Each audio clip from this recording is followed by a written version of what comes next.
lang, sige hakbang. Kahit na pinupulikat, di ako hipokrito. Oo, gusto kong sumikat, kapit sa balikat. Kahit palipat-lipat ako ng ruta, isa lang ang sinasabitan. Alam mo ba nun, nung ako'y nagsimula, walang gustong magturo sa'kin kung paano magtula. Lapis at papel ang hawak ko't wala pang pambura. Kapag ako'y nagkamali, di maiwasang magmura. Ang dami ko nang sinayang, ang daming pinabayaan. Minsan nabansag ang walang pinag-aralan. Utang ko sa magulang ko, di ko pa nabayaran. Gusto kong bumukod, kaso di lang pinayagan. Yun na nga lang ang mali ko'y sinayang ko lang. Nagtapos sa wala, maganda kong sinimulan.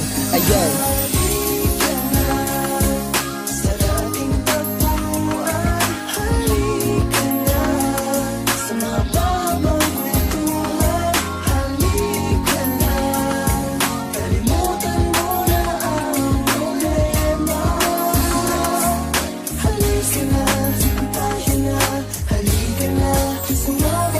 Mga naani ko noon ay parang di pa rin sapat. Minamata pa rin kahit nagawa ko na ang lahat. Ang kritiko kalat-kalat, halos mapaso ang balat. Ngunit sila naging daan upang sarili iangat. Na minsan ako'y matapak sa sitwasyong di akalain. Na biruin ako ng panahon para ako'y subukin. Ilan ba na panalangin na hindi ko na mabilang. Oras lang sa buhay natin ang di pwedeng mapigilan. Kahit na anong unos, mga paa ako'y nagpatuloy. Kahit na puro problema sa harap ko ay sinabo. Ay pilit kong tinama lahat ng naging mali. Ngunit nang ako'y magising, huli na ang sandali. Teka muna sandali, ako ay hihingi ng tawad sa mga kasalanan ko. Di pa ako nakabayad. Alam ko na mahirap ang katulad mo mahagilap. Ngunit kung hindi sa'yo, wala ako, kaya salamat.